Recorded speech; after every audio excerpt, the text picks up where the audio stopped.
Welcome or welcome back to day 51 of our chess journey to 1500 ELO on chess.com. Let's just jump on ahead into our game today and find an opponent. We get Ken74 from... yeah, I guess it's Russia because there is no flag. Let's see, we get the England Gambit. I think I want to take this pawn. I know it's somewhat risky, but it's not too long ago that I looked at some theory here. But funnily enough, I don't quite know this line though. This seems quite unique. There might be an argument for playing this, but I suspect no, our opponent can't really take because this doesn't seem advantageous. So I think we'll go on ahead here and push our knight up actually. If we take, I don't quite like the quick development our opponent would be getting.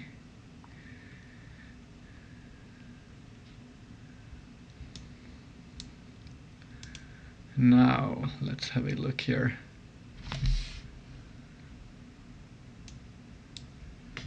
Is this a move? If they take, we take. This does leave this pawn weak, but I don't see a massive issue there. I think this is a typical move in the normal England Gambit. It's just I've never seen the d6 variant here, which is apparently called the Hartlob-Charlick Gambit. But let's play this here. I think that's thematic in the England Gambit, and I think it makes sense here as well. We apply pressure to this pawn. Now they can take here, but they don't. We get this bishop out.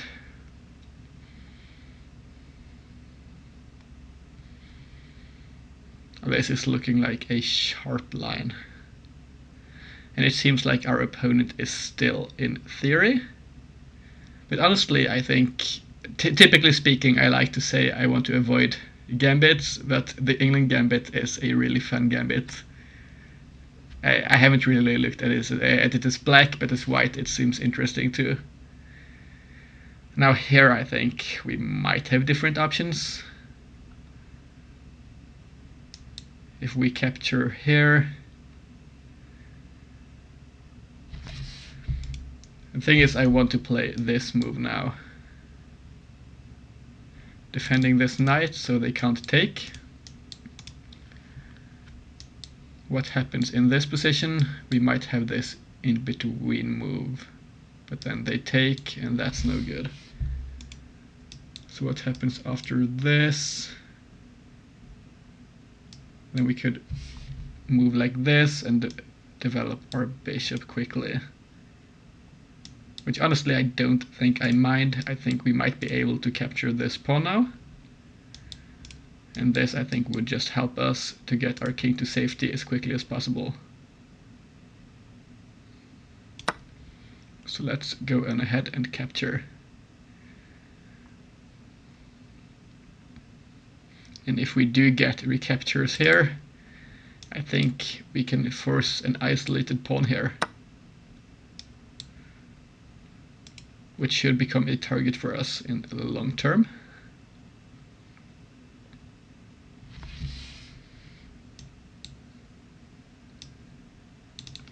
But could our opponent just play like... I'm a bit worried here that this could become a pin we would have to deal with. But we might as well just give up the bishop then too, because it might have already done its job by then. Which is just getting rid of this other bishop. I'm looking for tactics here. I'm not seeing a whole lot. the move that makes the most sense to me is just capturing, because this bishop is hanging as it is. We could see a quick queenside castle by our opponent here, which might mean we might get somewhat pressured. Let's have a look here, but honestly this might not be all that bad. I'm noticing this pawn here is weak, but we can't really come up, and we can't come in like this either. So I think we'll capture. I'm not quite sure as to whether this would be correct or not.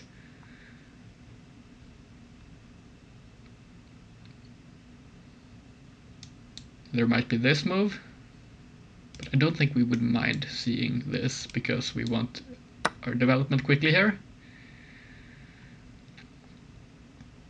Now, do we play this move?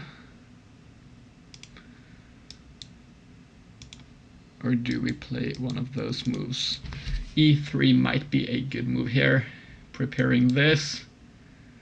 And it also prevents our opponent from capturing and doubling up our structure. Because now we are up a pawn, and our opponent does have an isolated pawn as well. So as long as we don't lose material here, I think we should be in a pretty good spot. And the best way of not losing material, I think, is probably going to be by playing as solidly as possible. I am looking at moves like this. Could our opponent pile on the pressure on a c3 pawn? Well, they would have to do so in a couple of moves, but we could play like this. I think this move e3 makes a lot of sense. And as long as we get to castling here, I think we should be pretty happy. Now we might not have to play this passive move. We might be able to play up here, controlling the square in front of the isolated pawn.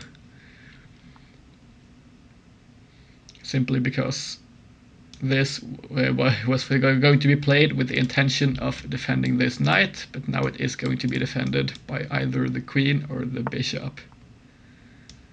We get this move, which does seem to be a fork actually.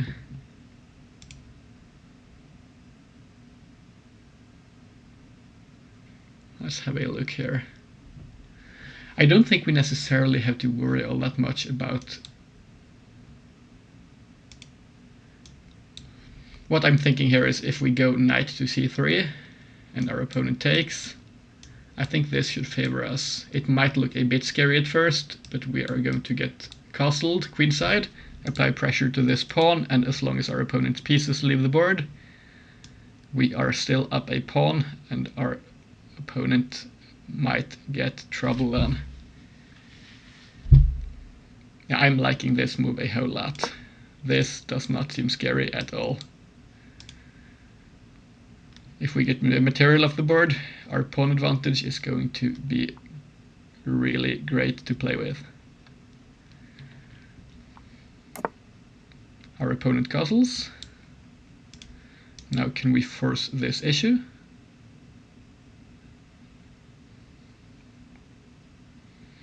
This might just be a free move, and it might induce this kind of a continuation, which I think should be incredible for us, because this will allow us to come in like this. And then if they go back, I think we play here and prepare a potential kingside castle or a queenside castle. I think both might be okay in this position.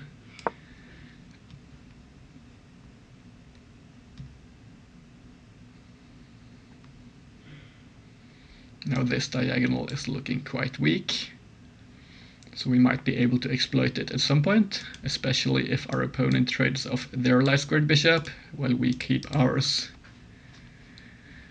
They might tuck their king in here though, but we will wait and see what happens.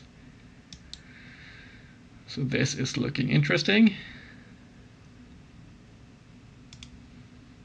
I think it might be the best move. And it probably is. Our opponent is still playing quickly here, but they are still down a pawn and they have this weakness. I honestly really want to castle queenside to get immediate pressure on this pawn, but we will see what happens here. Because we do want to break this pin, I'm pretty sure. I was looking at this, but I don't quite see what we would have done here. This just seems awkward. It's going to help our opponent apply pressure to this weak c2 pawn.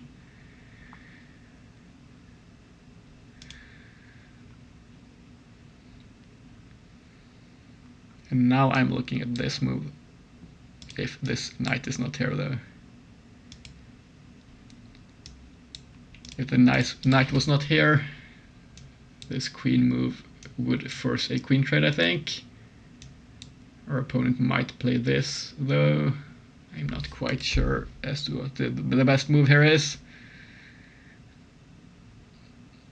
I'm also seeing in some lines here we might be able to hit this queen.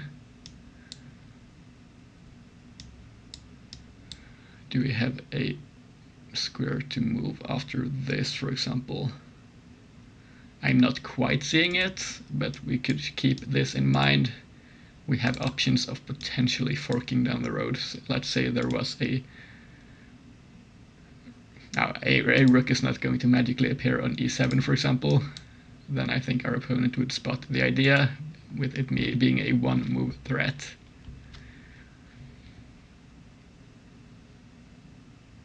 But honestly, considering our opponent's piece positioning, I still think I prefer the idea of queenside castling, paired with the idea here of getting immediate pressure.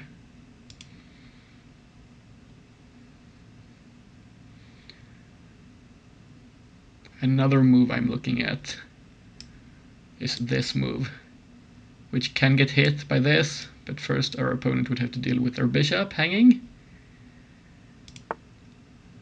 They play this, which means we can't quite play our queen out like that.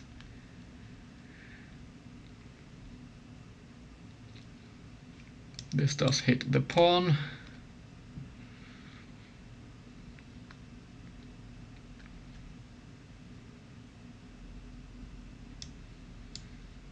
So which options do we have here?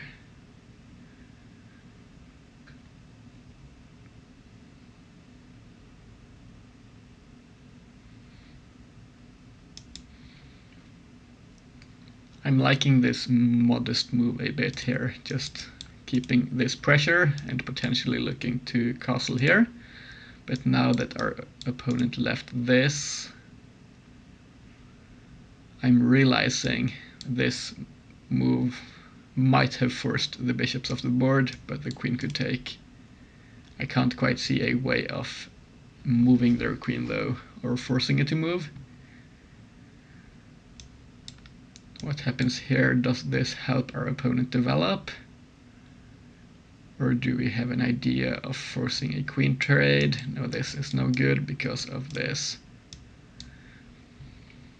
So honestly, kingside castling might be best here, because we want to get castled quickly and now we don't have this pressure anymore.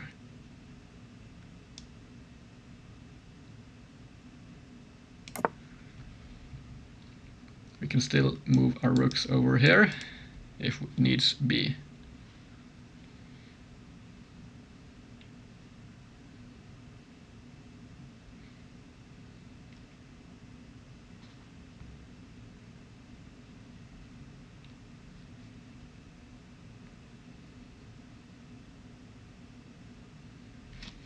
I would like to trade off this light squared bishop though.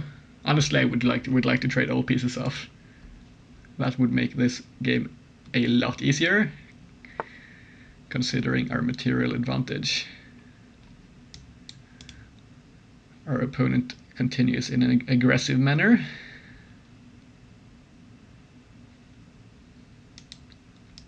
Do we have this? Our opponent still has a light squared bishop though. But now what I'm realizing here is our opponent's move will help us to force a bishop trade, because now they can't shift onto this diagonal to pin us again. Do they have a good response here? I think, honestly, as long as they can't create a greater threat, I think this looks good. Here we might get this, and this is going to help us double up and play on the d file.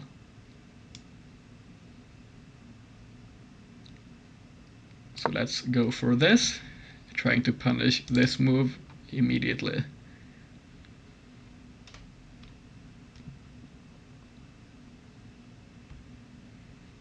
We could get this, and they might try to replace the bishop with a knight and get development, which does seem to be a decent idea, I think. Our opponent seems to go for it.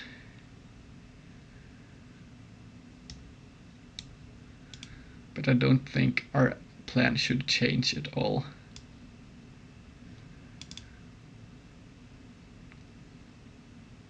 Yeah, I'm not seeing a good argument as to why we wouldn't do this.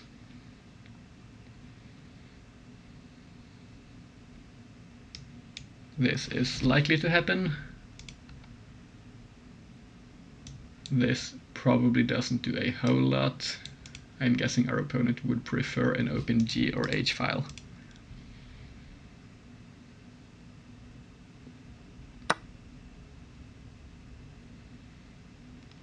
Now let's have a look again here.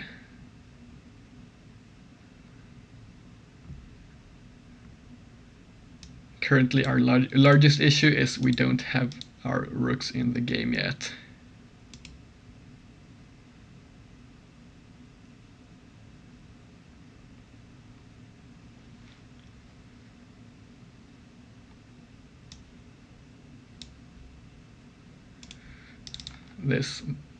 I want to move our queen, but I don't know whether we want to move it up here or to the side. Our opponent is potentially threatening h4 now, but is it a threat? I don't really think so. Can we move our queen out and stack the rooks? Our queen might get a bit inactive then. Stuck behind the knight and pawn here, but I think it's going to be a decent defensive piece, and then we could move it out later on.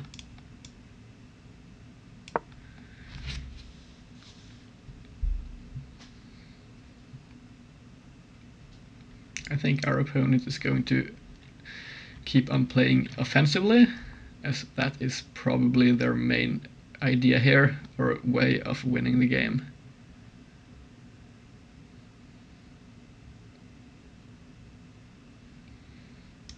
This might have been a good move, but nothing is really hanging here, so we couldn't really slide on over in any way to hit this pawn, for example.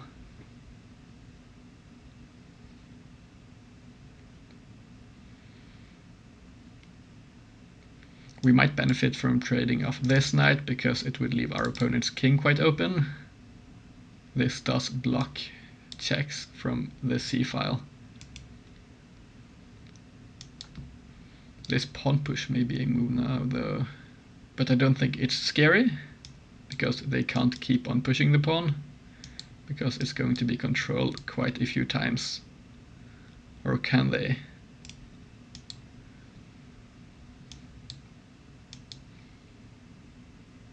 And this might be possible because they now control this quite a few times, so this might not have been the most accurate move. I'm not quite sure. But this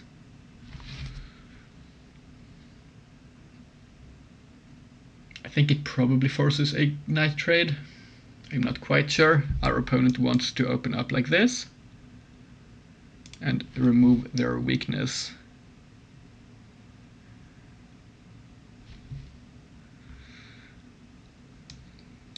We might have this maneuver though.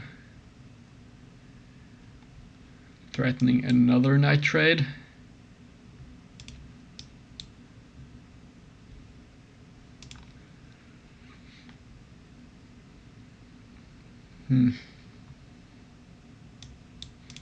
This is a bit difficult to evaluate.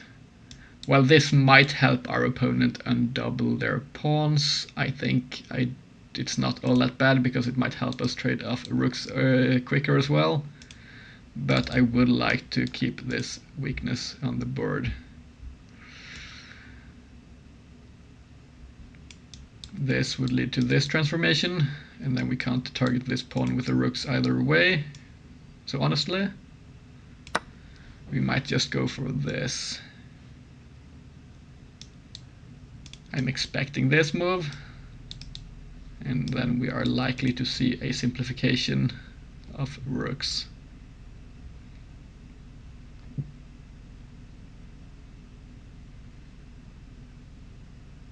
This is still going to keep our opponent's king exposed, but we get a queen recapture.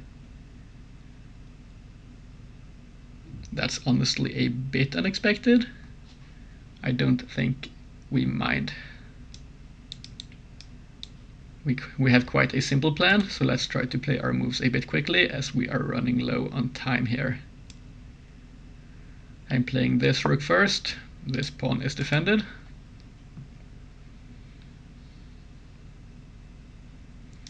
If this pawn here is pushed, we have ideas along this diagonal here, or we can remaneuver at least and try to get an active queen. This might be a good move at some point, but it does leave this pawn somewhat weak. Now we might have this move with tempo to double our rooks, which I think we will play. Our opponent might defend the pawn like this, but then this move, and I'm not quite convinced our opponent's position is quite that solid. And if we see this, I think we can play this, and I think we should be happy. So we'll go up here.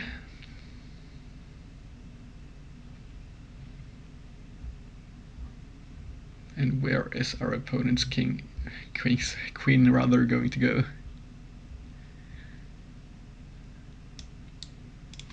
I don't think we want to take this pawn though, although we might be able to. Because if we take it and play like this, honestly all we would have to defend is this g3 square. But this move is interesting to me. It prepares this pawn push, but as I mentioned, I don't see their follow-up after h4. They could push again, but our king should be safe in the corner. So let's just proceed with our plans here. And we can keep on piling on pressure on this pawn, I think, with moves like this. And this pawn is likely to fall soon.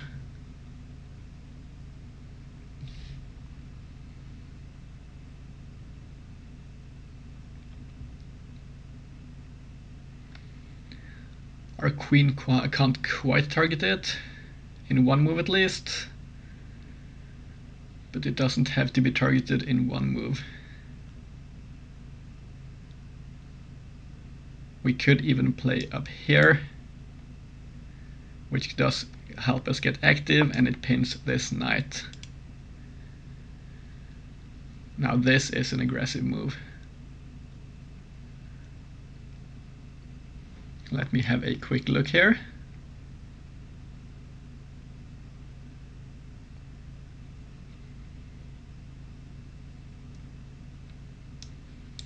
This move is looking quite interesting to me.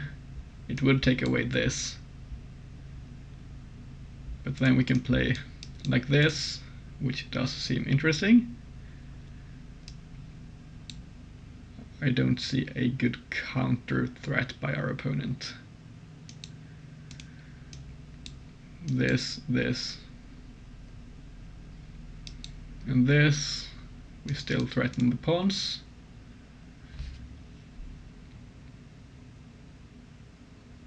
So let's come up here.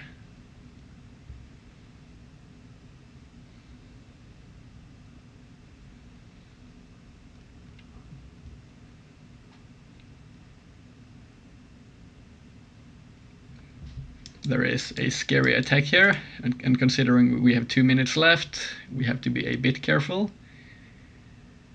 We have lost those kinds of positions here, having slight leads when our opponents have launched their pieces against our king.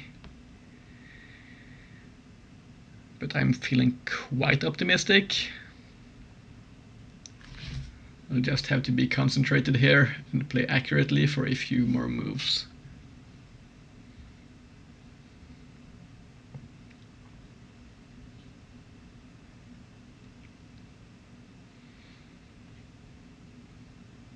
It's going to be difficult to move the queen that much because of this pawn.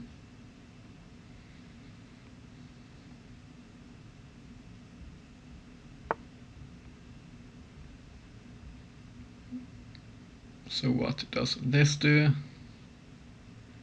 It might seek to play this passive move. Or it might seek to target this pawn at some point. What happens if we gobble up pawns here? He might get into a dangerous position, but not immediately, I think. Just making sure our opponent doesn't have this fork, but it's covered. I think we'll go here, and if we take another pawn, we threaten this pin too.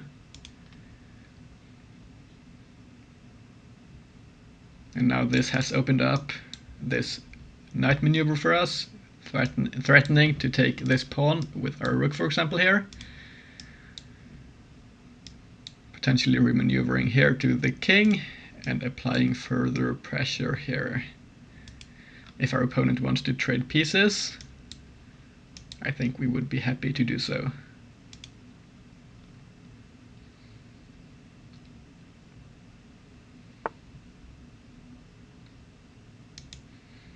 This should still be a move, I'm pretty sure. Is this a move though?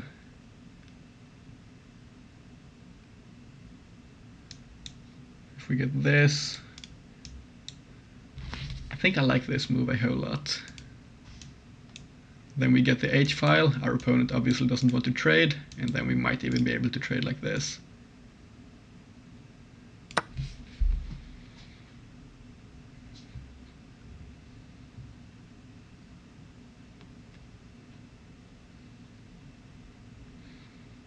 So we are currently up 3 pawns, which does mean we will have a decisive win here, as long as we don't get checkmated.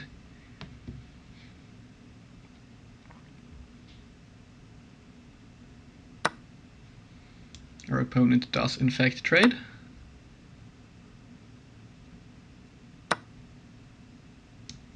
And we get to this position, which forces a queen trade. And with the queen trade, I think this game is going to be over. At least I'm hoping so. This will break our structure apart, but we are up 3 pawns. What is our opponent going to do? They can check us, and then what? Then we take this pawn, for example. They jump in here. I'm not seeing a whole lot of threats. This hits this pawn.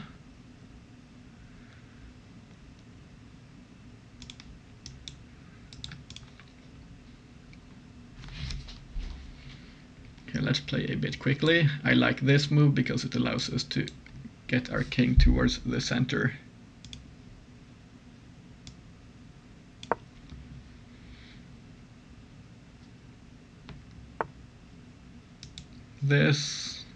This is actually a fork, I'm realizing.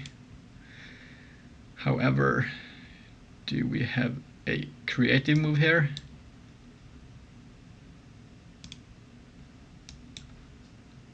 If they take, can we trap the knight? I think this does look like a knight trap.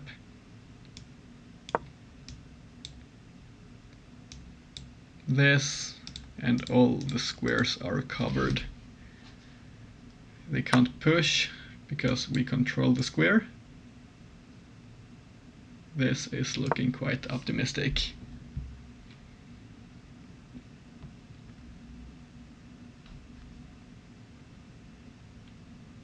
Now there might even be an argument here for just walking up, depending on whether we get the option of doing so or not. Our opponent might just give up this pawn and try to create counterplay.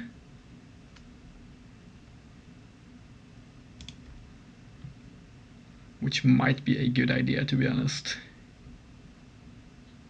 Because this pawn is a much greater asset to us than this pawn is to our opponent.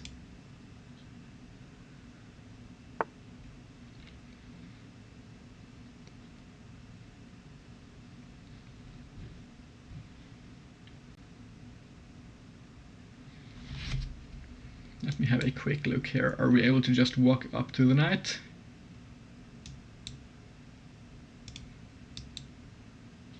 We might be able to. I'm not seeing a convincing defense against that idea. What happens here? Then we take.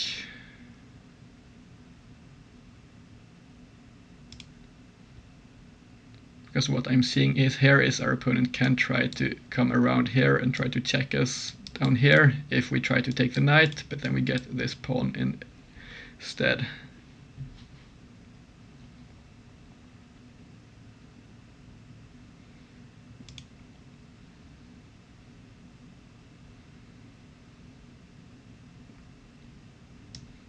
This pawn push simply loses the pawn.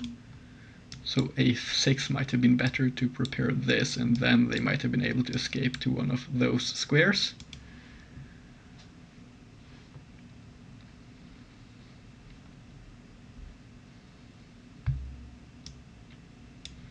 Is this a move? Probably not.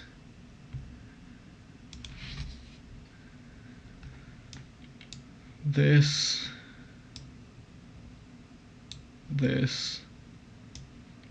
If they come down, I mean, we can't quite hit the knight in that position, but they can't escape either because we control the square. And then I think we might be able to just either push the pawn and force the rook away, or take this pawn even. But then they might be able to escape. Let's have a look here. Is this not just a free knight? Because our opponent doesn't quite respond to our threat of walking up and taking it, I think.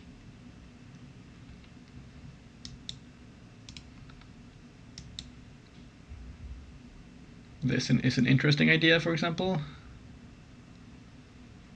to try to escort the knight. This might be playable, actually. I did not quite see this idea.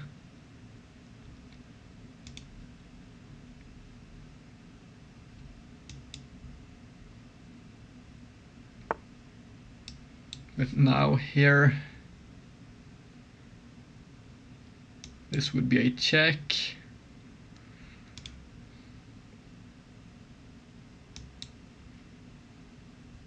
The knight's going to live, it seems. We are running out of time here. This does defend the pawn. I'm honestly not quite happy we let the knight live. But that's going to have to wait for another day. We will see this move. We have to go up to defend the knight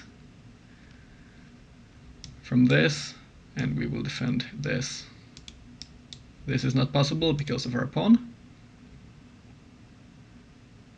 And still the knight is going to be somewhat awkwardly positioned here on c4, because those squares here aren't doing a whole lot. And this, I'm not quite convinced. Let's come up here. And now we are threatening the knight. So it has to move. Where to? This doesn't work because we take. It might have to go all the way back, or our opponent might try to go for a repetition. Which honestly I would invite in playing this one more time to gain more time on the clock. And then we come back, they come here, and then we can go down, for example. This just gives us more time to think. And now we can come up to support pawn pushes on the side here. Or so I would have liked to say, but I'm realizing I made a grievous mistake. Which is quite characteristic in time trouble for me. Let's hit the rook.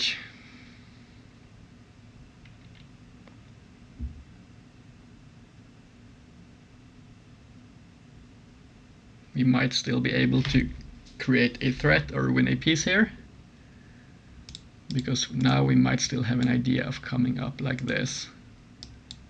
The rook can't defend the knight in this position, although they might try to play for this kind of a maneuver.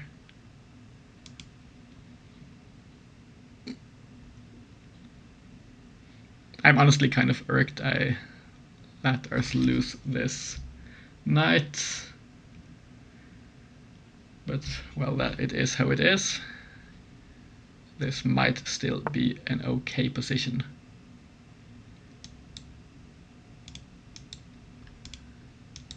But this knight move is still playable. Yeah, this is getting somewhat dire. Let's push this pawn. Does this work?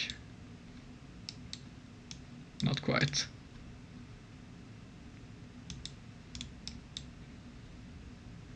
But we can still go for this, I think, centralizing our king while hitting the knight.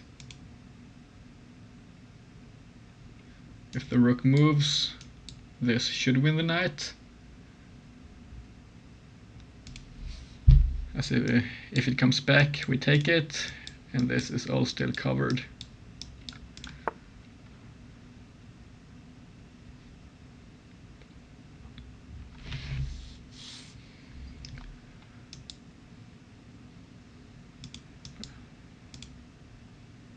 Yeah, this is unfortunate. Now they can escape without having the rook there.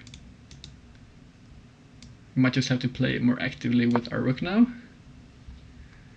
because it doesn't serve the purpose of trapping this knight anymore. We'll defend this pawn, threaten this. This might hit the knight. We are still down a piece, but things might change under time pressure. The king comes up.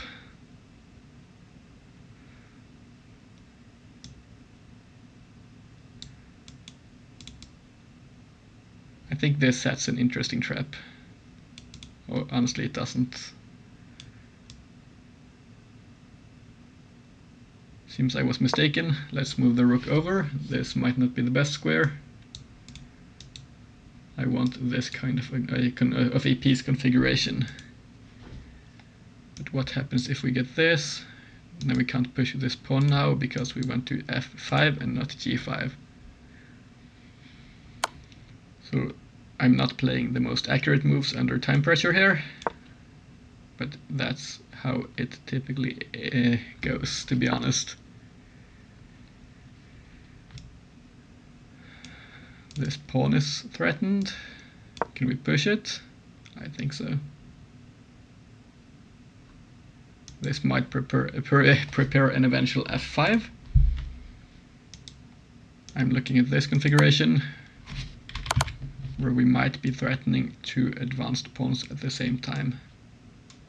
I would like to come up here, centralizing our king, and preventing our opponent's potential king moves. They can't move up now, but depending on our rook moves, they might be able to.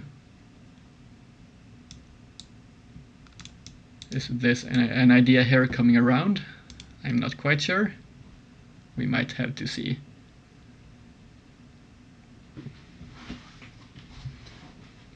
So this is definitely going to be a bit difficult, trying to win an endgame here, down a piece. But we might still have chances.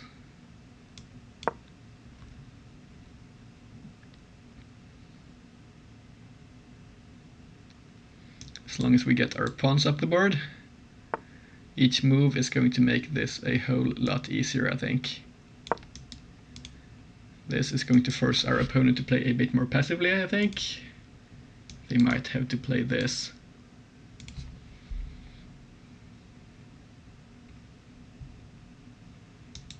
And we threaten the f-pawn advance.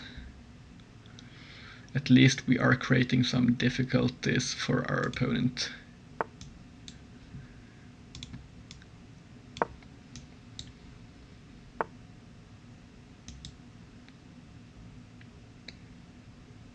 I would like to play this, but then the knight comes up, I think.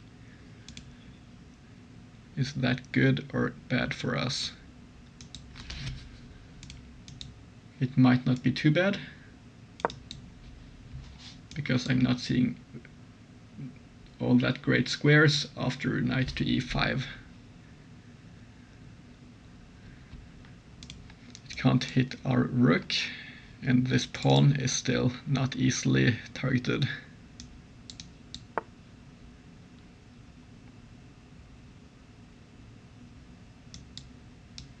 This might seek to play this, but then we take and retrieve our piece.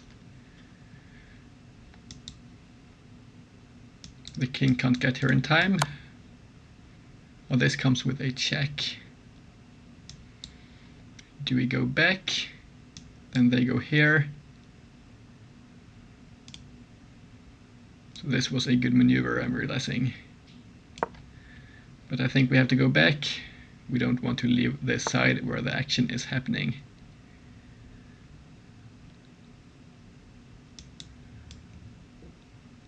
Let's come up around here. If we are able to move our king up and support the pawn pushes, I think we might be in a good spot.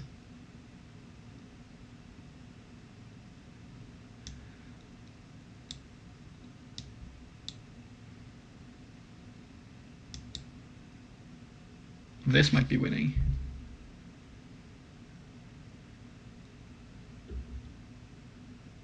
I think it is.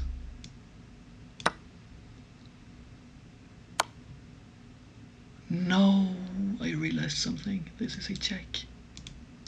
Otherwise, this would have been great. Oh, this is so unfortunate. Now I think we are going to lose.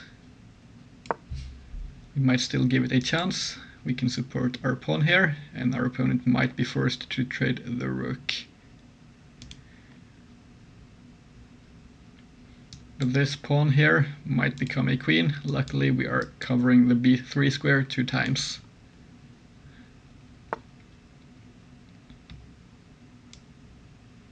Let's come up here and threaten the push.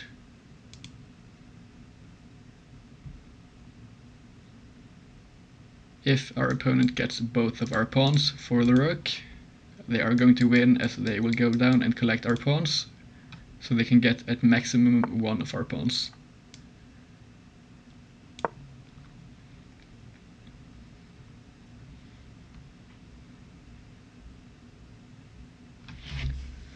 Oh, this is such a dangerous endgame. We walk up here, I think, and we might be able to get our opponent's rook.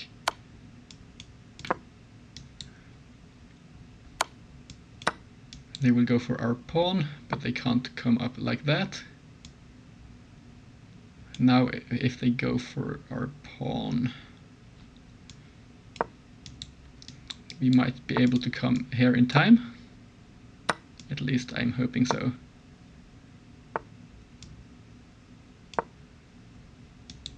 I think this is a draw.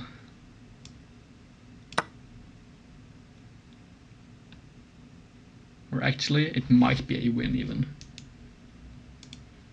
It might be a theoretical draw because it's an outside pawn. Now I'm realizing a few quick moves here allowed us to get some time back on our clock. No, actually this is a win, I think. Or they had this move, which is interesting. But let's have a look here. This, and this, and we can't defend our pawn. Or we might be in Zugzwang. We can't play this. As this loses, or it's a draw at least. Is this playable?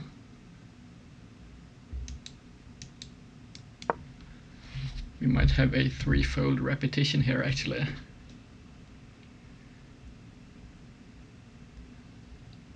Depending on how our opponent moves.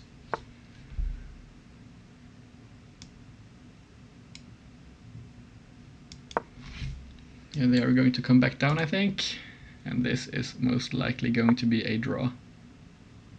It's definitely a fascinating endgame. Let's pose one last threat to our opponent here. They take. We take.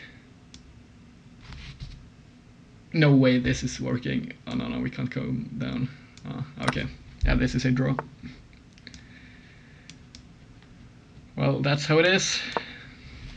We draw today's game. Thanks for the game. And 74. This was a really interesting game. It's unfortunate we lost our winning advantage. For some reason I overlooked the knight hanging. But still, I'm quite happy with some of the technique at least during this game. Let's jump on ahead and see where our mistakes were at least.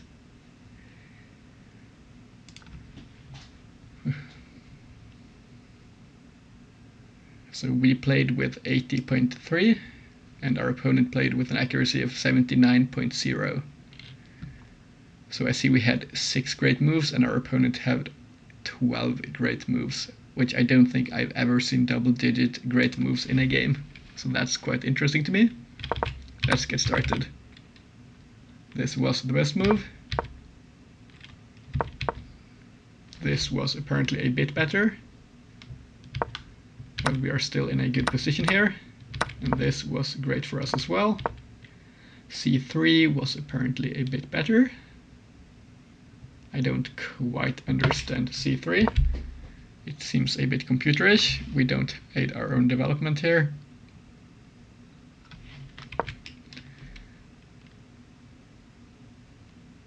It might be because this was an idea and we might want to avoid having to play C1 to defend the pawn. And we might not want to weaken this diagonal here. Honestly, I'm not quite sure. We got to this position, and as I foresaw here, this was indeed quite great for us, and we had a massive lead. We should have taken this pawn. Yeah, I guess it makes sense because we do have a rook on the g-file, so it's not as though we are giving an immediate attack here. This was a bit better as well. Yeah, because now we do threaten the queen trade like this, which would have been nice to spot. I didn't quite see it. But what happens here, for example? This would be defended. E4 is apparently the best move, but let's have a look at a more logical move to me at least. Knight to b5. Or even just capturing, to be honest. This would have been okay here as well. We played some best moves, and this was decisively winning.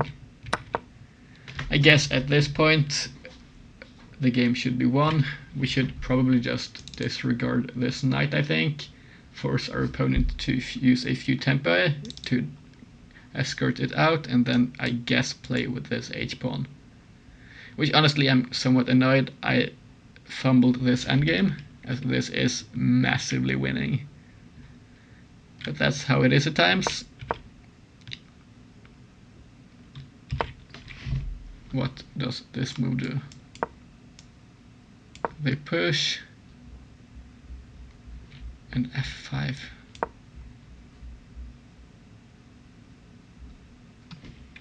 Even this move does seem to win the pawn in the end.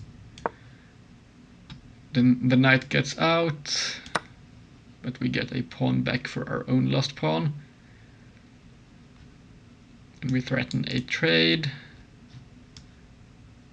What happens if we get this, for example? Apparently just this check, but we might even be able to just give up this pawn and start taking our opponent's pawn, perhaps. No, this is a fork. So that's an idea I didn't quite see. When time gets down to this point, 1 minute left, that kind of stuff, I tend to make a few inaccuracies. This too seems to have been interesting. We might have been able to get our knight over here even. This probably forces this. And then this probably wins with the same idea, it's just a symmetrical idea, or another way of doing the same thing like this. And this might help us to get our knight over to this pawn as well. But honestly, this is quite difficult to spot, this being a blunder.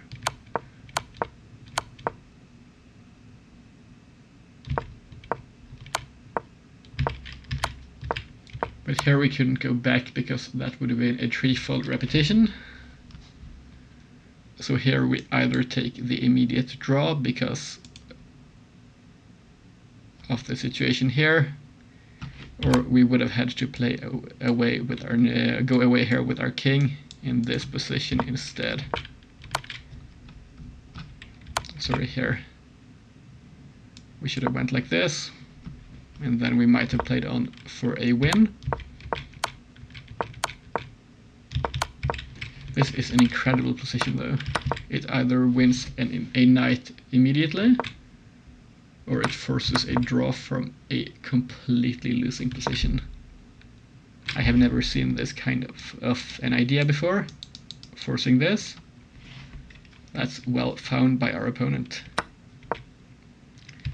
Here I'm curious as to whether we had any winning chances. This was a horrible move. I was aware at the time as well. I would have preferred going onto this file and not blocking our pawns. But here we did actually get into a decent spot, but I don't think we ever got past it being a draw.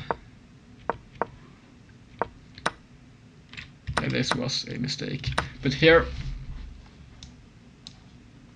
we should have went up. If we played this, we might have won the game. Because this is a difficult defense, I'm pretty sure. The computer even wants this because of this here, which is a fork. And then this, oh sorry. Oh, here king to g7 to get a tempo.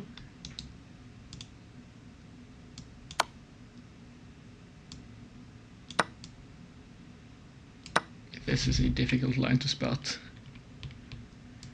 I guess this is the best move. At least it's one of them. But yeah, I think in this position here, if this wasn't a check, which I missed during time pressure, then if this was allowed here, we would have won.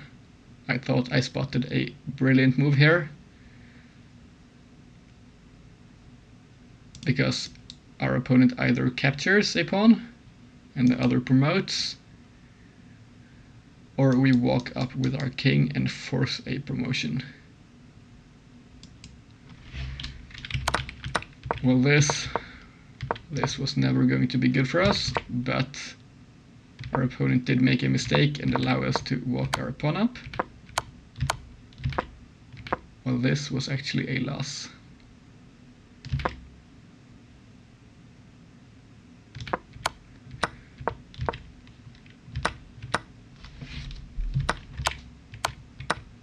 Okay. But this was a mistake by our opponent. But honestly, a3 is a bit difficult to spot here. I don't blame our opponent. I guess because they would get to this pawn first, and we can't quite come up on their pawns.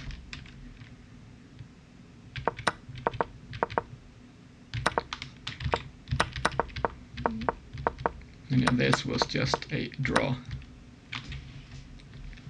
Well, honestly, I don't quite know if you can see behind my camera here. Yeah, you can. It's above me right now. Look at all those great moves here. There were loads and loads of forcing lines with incredible moves in this game. This was really interesting as well. So although this did lose us the win, if that's possible to say even, it did cost us the win rather. But now this was definitely a really great thing to have seen. And we shouldn't have been so quick to repeat that many times, because we couldn't have went back to get our king to e2 while their knight was on c4.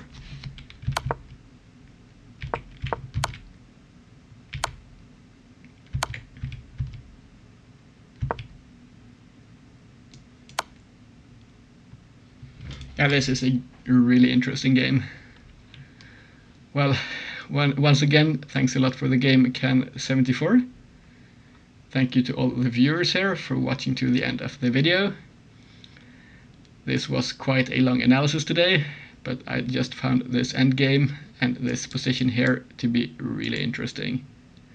I also have one more question for all of you guys. If you have watched all this way to the end here, I have been looking at the English openings rather. It has intrigued me because it does in fact transpose into a lot of the positions we get with our 1d4 start. And alternatively, we could get into a reverse Sicilian, which would bring our opponents into unfamiliar territory, while also keeping us in somewhat familiar territory as we play the Sicilian as black, so we know the ideas. It's just an idea. If you guys think the English opening might be interesting, and the English opening, by the way, if you don't know, is 1c4, then please feel free to tell me, and we can try a game or two with this and see if we can expand our openings. As I mentioned, this can transpose into the Queen's Gambit, for example, or we might even transpose into, this is just to show you guys, this for example can transpose into an attack here which we have seen a few times. And this, as the reverse Sicilian, does look quite interesting as well. Well, please do feel free to tell me, as I mentioned, if you guys are interested in that, and we might look into playing this opening a bit. Well, anyways, that's our game for today, guys. Thanks a lot for watching, and I hope to see you all tomorrow. Bye bye!